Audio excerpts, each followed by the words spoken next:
Verdade que você tem deixado de corrigir, de alinhar atitudes incorretas, erradas dos seus filhos adultos ou jovens, simplesmente pelo fato deles terem crescido?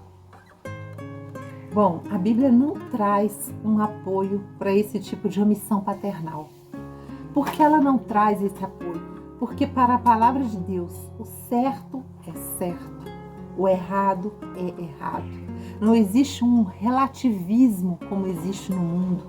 E não existe para a palavra de Deus tal liberdade que de alguma maneira afronte a eternidade, ou afronte uma família, ou afronte um casamento.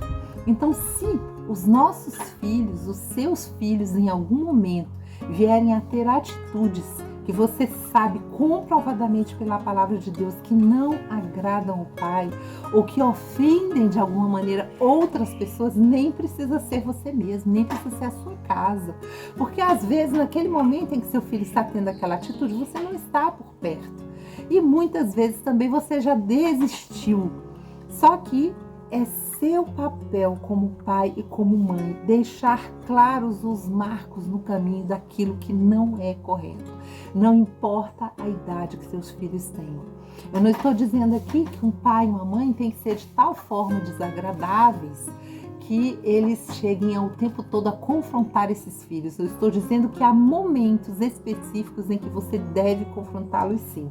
Olha aqui o que diz o livro de Provérbios 12. No versículo 17, o que diz a verdade manifesta a justiça, mas a testemunha falsa a fraude. Alguém há cuja tagarelice é como pontas de espada, mas a língua dos sábios é medicina. Isso se comprova, por exemplo, ali na história do sacerdote Eli, que tinha 2 filhos que eram rebeldes, 2 filhos que, justamente por uma omissão de comportamento, ao longo do tempo, vinham afrontando as coisas sagradas. As pessoas viam, percebiam aquilo, mas ele não tomava uma atitude de confrontar, proibir, limitar.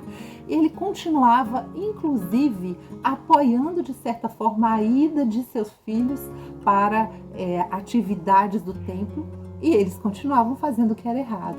Num só dia, ele perde os 2 filhos, fica sabendo que ambos morreram, ele cai de uma cadeira e vem a falecer. Essa é uma das muitas histórias bíblicas de pais que têm, assim, terríveis consequências de terem apoiado os erros dos filhos. O que significa isso? E no nosso tempo também, pais acompanham seus filhos em seus erros, financiam aquilo que os filhos querem fazer de errado, apoiam que os filhos, por exemplo, vivam uma vida dissoluta, uma vida aí cheia de coisas que vão prejudicá-los, que vão destruir sua reputação, apoiam que seus filhos e filhas saiam pela porta exibindo no seu corpo, na sua atitude, nas suas vestes, numa reputação vergonhosa, apoiam e dizem, olha, eu não vou me manifestar porque ele tem as escolhas, ela tem as escolhas dele, dela. É importante que você deixe claríssimo e é importante que você estabeleça o não, o limite, aquilo que você não vai aceitar, aquilo que você não vai financiar, aquilo que você não vai acompanhar e aquilo que seu filho não pode fazer.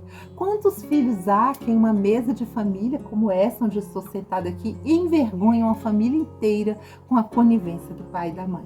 Quantos filhos há cuja boca é de tal modo suja e pérfida que envergonham as pessoas aí pela rua? E quantos filhos há que exigem dos pais que financiem seus gastos, a sua situação, sempre com a desculpa da fraqueza, que não conseguem, que mais uma vez não obtiveram êxito, e o pai e a mãe continuam bancando aquele filho e financiando.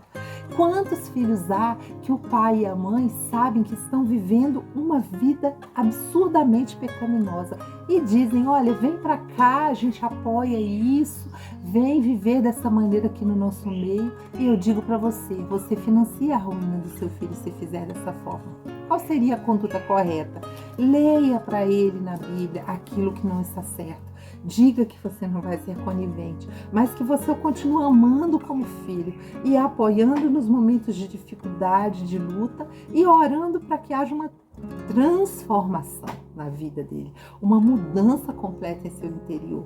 E que, como pai, como mãe, você não pode abrir mão de amar a palavra de Deus acima de amar os seus filhos. Muitos pais têm apoiado de tal forma certos erros que eles chegam a mostrar: olha, Deus, não importa isso que o Senhor diz, porque é meu filho, minha filha, ele só tem a mim, eu preciso estar do lado dele ou dela, e isso é absolutamente errado, não importa quem seja a pessoa.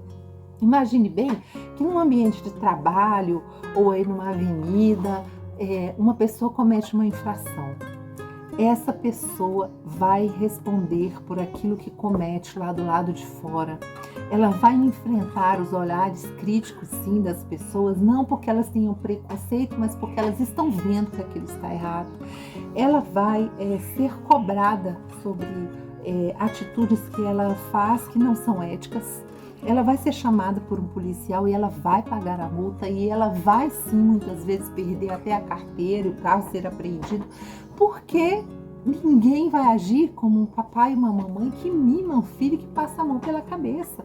As pessoas vão agir porque a Bíblia diz que todo joelho se dobrará. Isso significa que dentro de homens e mulheres existe um bom senso, existe ainda que o mundo tenha muitas vezes pervertido valores, existe um senso daquilo que é bom e o que é ruim. E o que é abominável aos olhos de Deus também vai ser abominável ao seu semelhante. E muitas vezes o que os pais fazem, eles são ali a única plateia de um filho de atitudes ruins. Então, não escolha dessa forma, escolha o Senhor.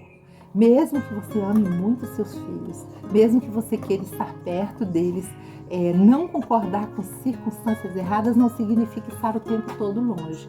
Escolha o momento de se aproximar, mas não deixe que seu filho e sua filha traga para a mesa da sua casa, para a cama da sua casa, para a porta da sua casa, para a entrada da vida de vocês, aquilo que não agrada a Deus.